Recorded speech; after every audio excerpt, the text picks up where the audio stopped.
Hello, you haunted romantics. So, you've come in for St. Patrick to learn a little more beyond the pubs, the beer, and the green water. To me, this is a story about one man's perseverance, his iron will, and the way that by staying consistent to his beliefs and his actions, he inspired others for what I think were changes that benefited his world. And in this video, I'm going to talk about the growing meaning that St. Patrick has had for me and a search for meaning that we can all take from no matter what you're doing. There is a sense with the secular holidays, year after year, or as we keep getting exposed to them throughout our lives, they can either dwindle in their meaning, in other words, you grow out of them, or you can go the other way and learn why did this become so important that it became this day. I think that it brings value and meaning into my life, and I hope that you find some of that today. So let's begin. Happy St. Patrick's Day.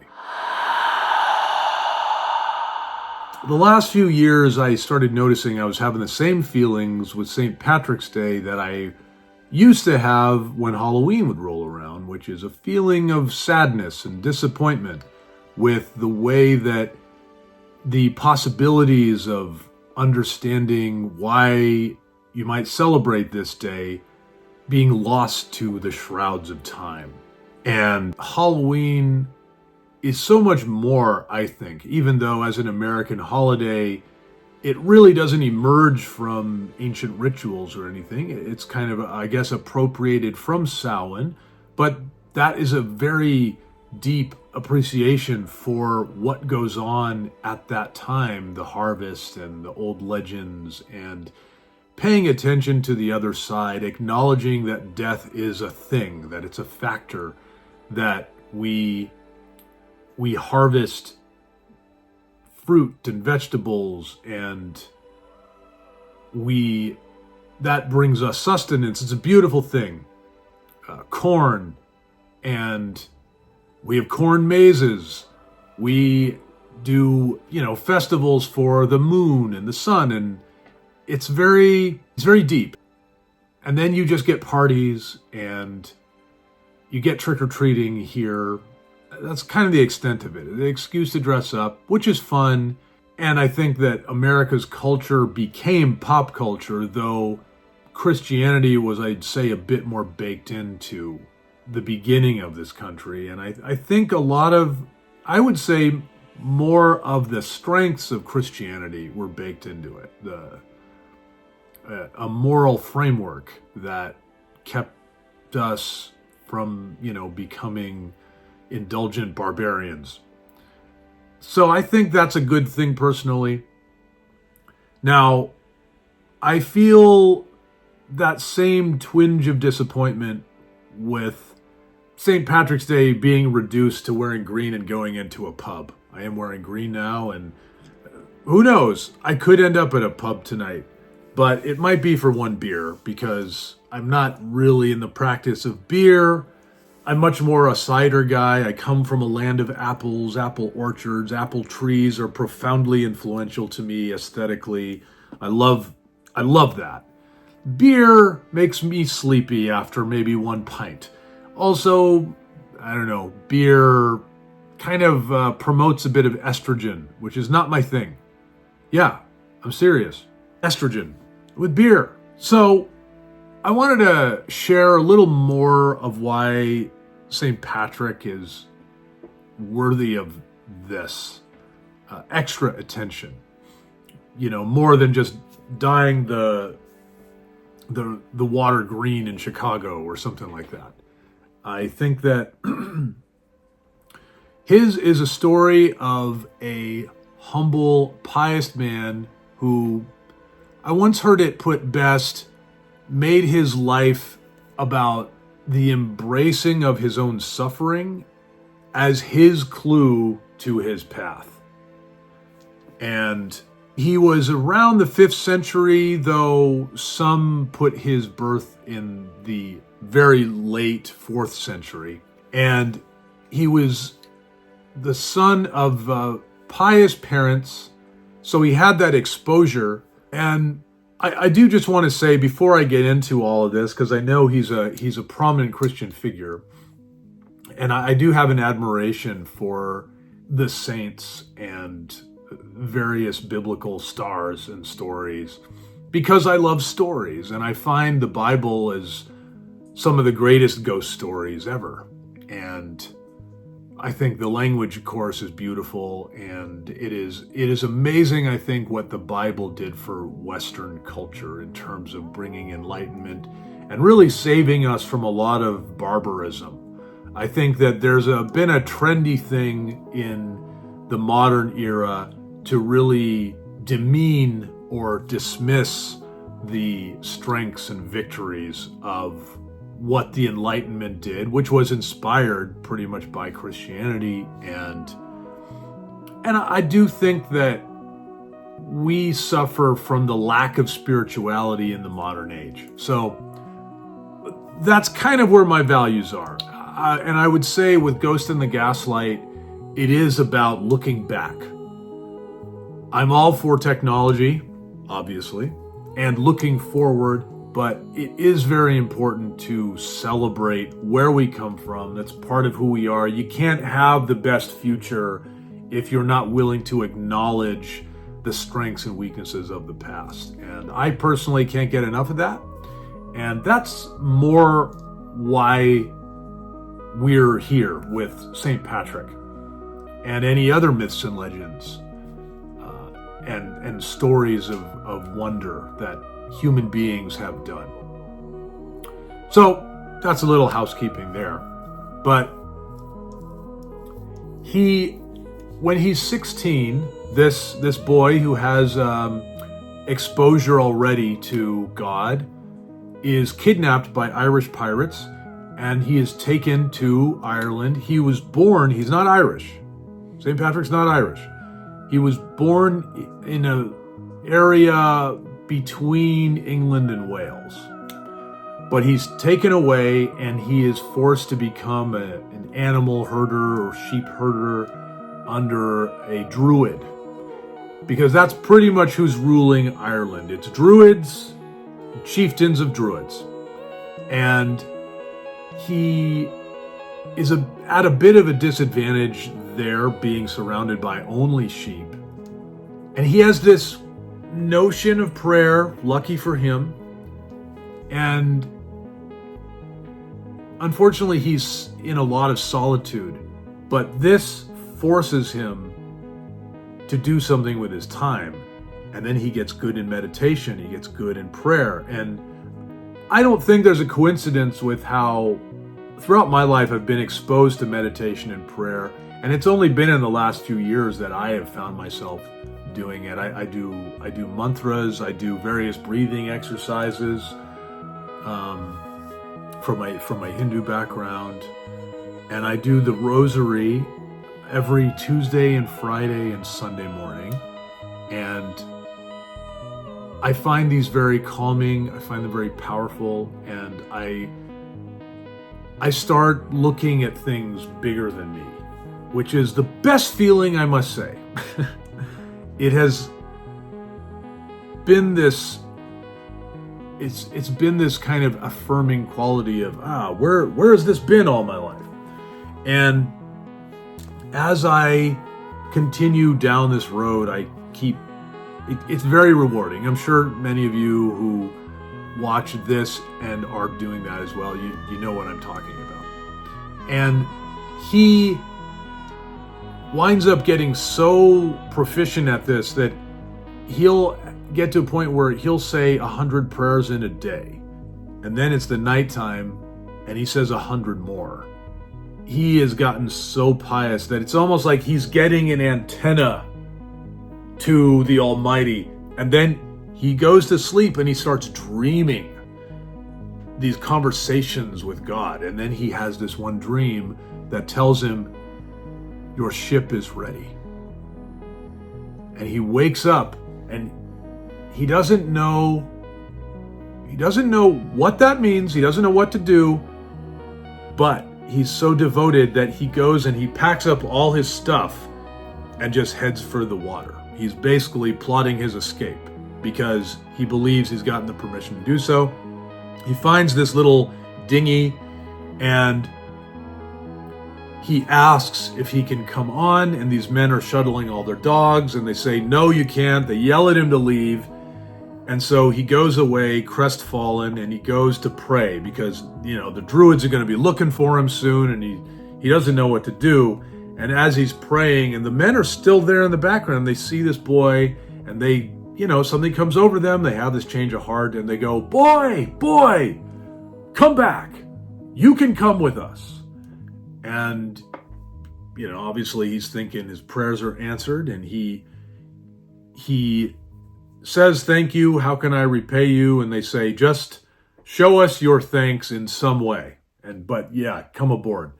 If the dogs like you, you can stay. And then apparently the dogs do like him.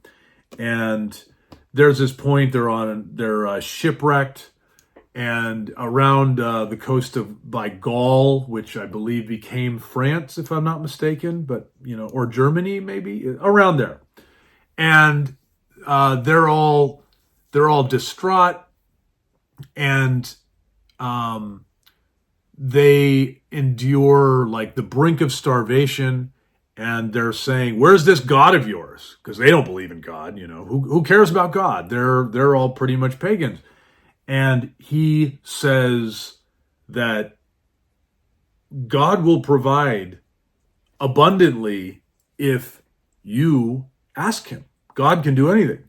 So they all wind up praying. He actually gets them to pray. I mean, this guy is like, now he is 22, I believe.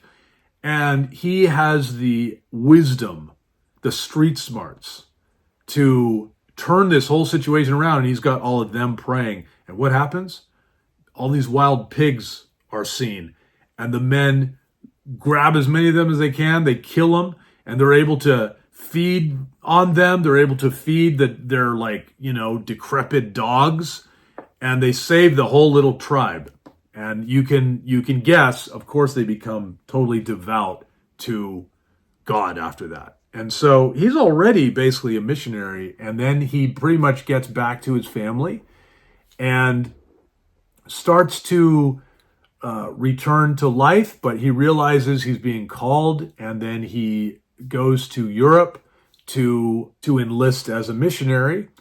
And he is very devout there, and they all take up notice. Where did this guy come from? He's obviously been battle tested, and he's walked through so much fire that all the kind of, I'd say, comparatively metropolitan ecclesiasticals feel impressed, kind of jealous, kind of insecure about. While he's there, he gets this other strange dream, and he is visited by a character named Victoricus, who delivers a letter.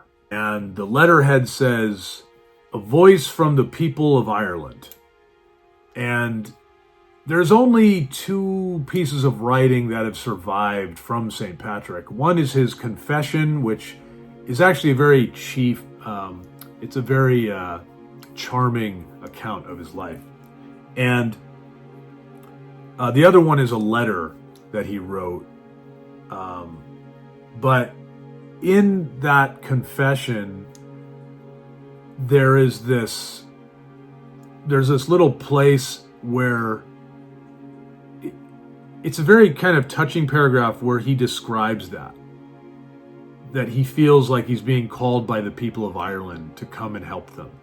And he's not thrilled about going back to Ireland. It's the place that enslaved him. He knows they'll be looking for him, or they possibly could be. So it's very precarious, but he decides that he is armed by the strength of God. He believes that he has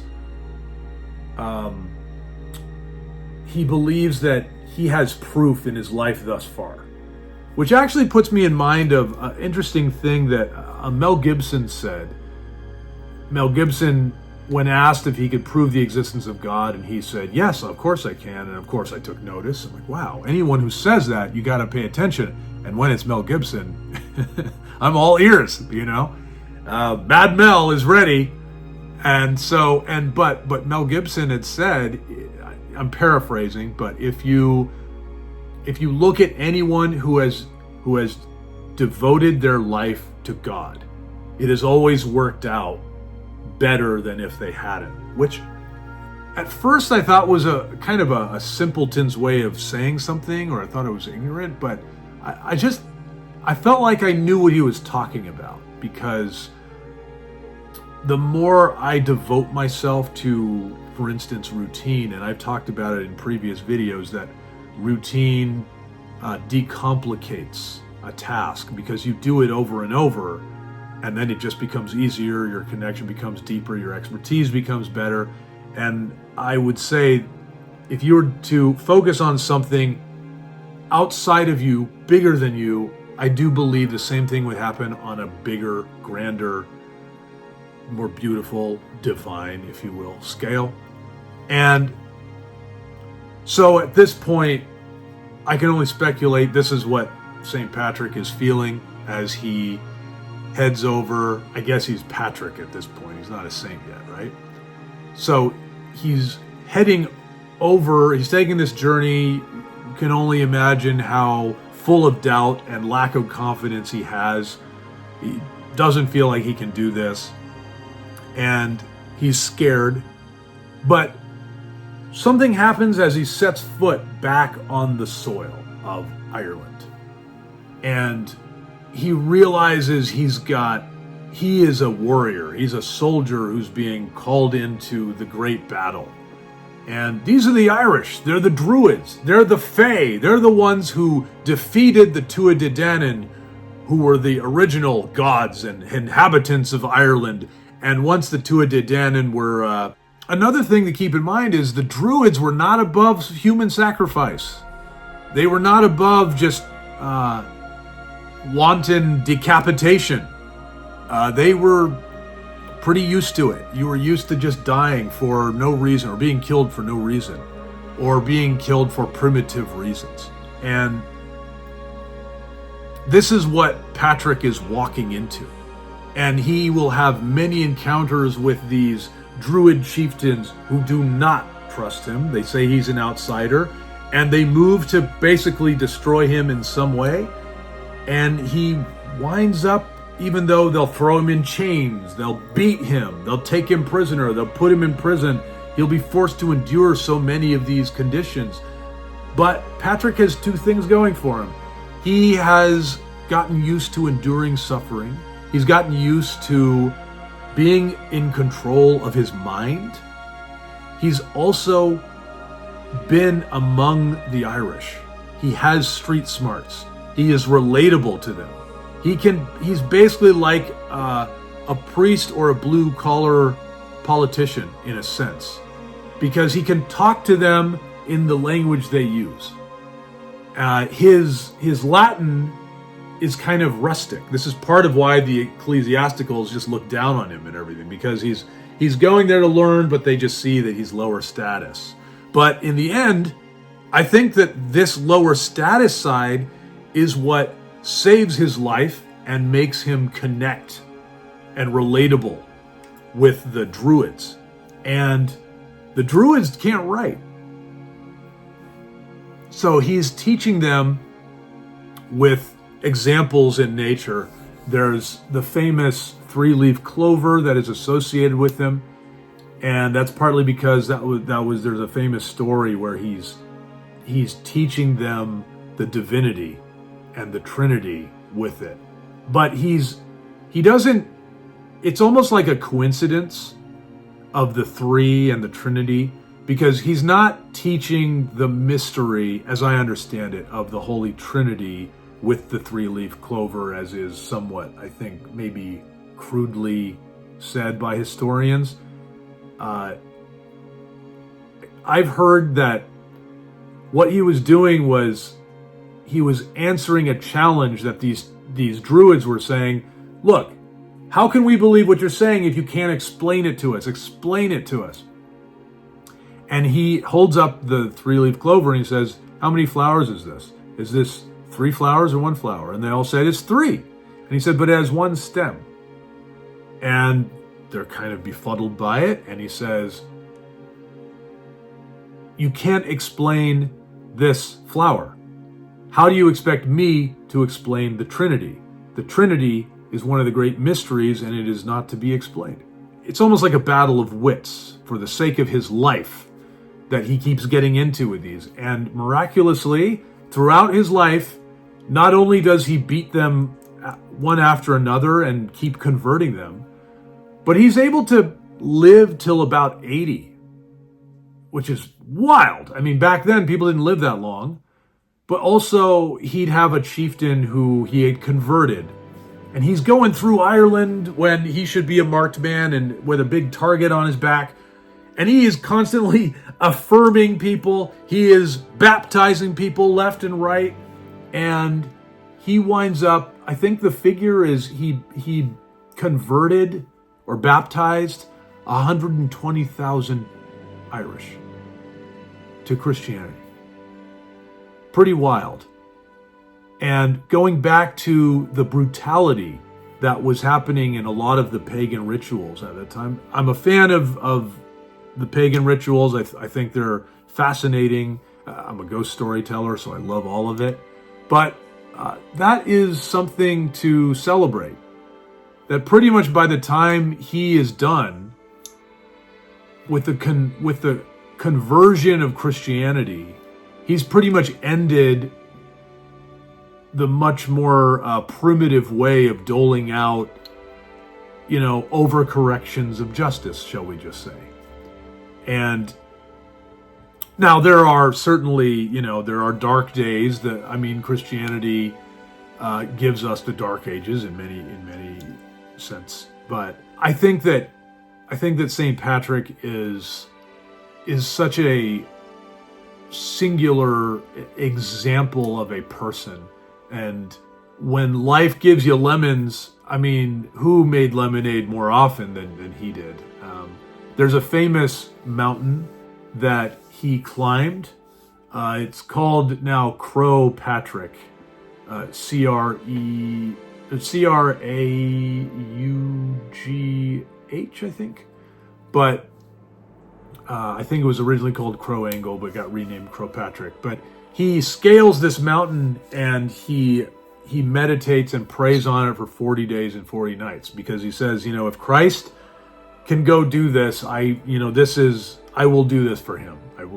I will be able to fortify myself, and he'd wear these shirts made of, hair that were not comfortable. He just put himself through all of this. So, he's a man's man. And he is just such a symbol of endurance, of perseverance, and that if you really stick with what you believe in, that will be your greatest megaphone, and the people will come around. And that is, I think, a profoundly beautiful thing. It is a testament to standing for something, so much so that it brings a whole new thinking to the world. And in his case, I think he saved many lives. And I think it's sad that we just don't know him in a deep sense. And it's great that we know his name and he gets his own color. That's like Prince. Prince gets his own color. That's cool. But it just shows to me why we kind of lose our way in this culture a lot. That we just reduce all that. We reduce these amazing trials that I think anyone would benefit from learning. And like learning that story on some level, that's got to inspire you. If it doesn't inspire you to go, hey, that's the power of prayer. That's the power of knowing where you come from. That's the power of giving people the benefit of the doubt, not giving up on people. That's the power of staying true to your values and communicating them to others so that they stop with the killing or what have you. And being focused and meditating and And it's really interesting because on the one hand, he's got his adversaries, the Druids, who are kind of fighting the conversion. Now we go, oh yeah, you shouldn't go and convert another religion to yours. But I do think that we don't give Christianity its due for its role in civilizing us to get to the next stage that we got to. And we absolutely should pay attention to that. I think now more than ever. But what's interesting is there was also a problem there with the organized Christianity, which was, his superiors who looked down on him. It was like the more success he was having, the more he got ridiculed by his fellow Christians. They just kind of be assassinating his character or trying to. But he had an advantage. He felt like even though he really missed his family, he wanted to go back to the church in Europe, and he there's so many things he wanted to do, but he just felt like his calling, his place was there. And I think that's another inspiring thing, is to really embrace where you are. And he did. On many occasions, he's given money or property from chieftains that were grateful, whom he converted, and he built a church. And his first church was in Saul in Ireland, Saul. And he winds up supposedly being guided back there by an angel. And that's pretty much where he spends the last of his days. And he gets, of course, heaps of praise. I believe it is said he passed away on the 17th, so that's known as the Feast of St. Patrick. And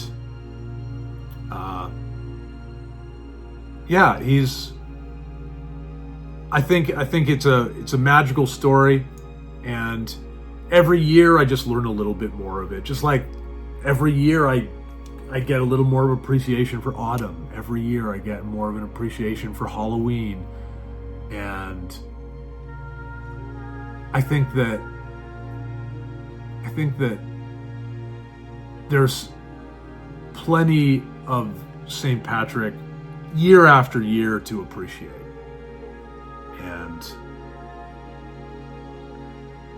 And we should do more of that. And I guess this video is my own personal bid to maybe help us along that way. So here's to you. And actually one last thing. This is the Celtic cross. And one of the main recognizable factors of it, you'll see this circle. This is basically from St. Patrick. He was, having one of his sessions with some skeptical Druids, and they worshiped the circle, which was a symbol for the sun. And he famously puts a cross on there, and it looks nice, and he tells them with confidence, because he's got that kind of piety that he can call upon, and he says, "This is the sun which comes from God. It's the light of God." And talk about having a pair. And this, more or less, I wasn't there. I can't give the exact words, but they go for it. They agree that is profound, and that's pretty much proof to them. Eventually, he's able to convert them, and of course, takes up the Celtic cross, which becomes its own unique symbol. So, that's another thing. I think it's all fascinating, but beautiful design, the Celtic cross. Anyway, guys, love you, and happy St. Patrick's Day. I hope you enjoyed this history of St. Patrick, very brief history, but still, I think, worth sharing, and worth sharing what it means to me. And if you have some thoughts or opinions or what it means to you, I'd love to hear it, of course. And if nothing else, I hope that it fills you with maybe a little something extra or special to think about on a day like today. And maybe you'll come back to it in your thoughts year after year, as I do. And I think it's a wonderful holiday to pay attention to. And of course, I'd love to have those comments, and feel free to subscribe to the channel. That always helps me, helps this artist out. It's like your good deed. And if you watch this to the end, that also helps as well. And also there's some links in the description for more fun stuff with Ghost in the Gaslight. So happy St. Patrick's Day, you beautiful haunted romantics.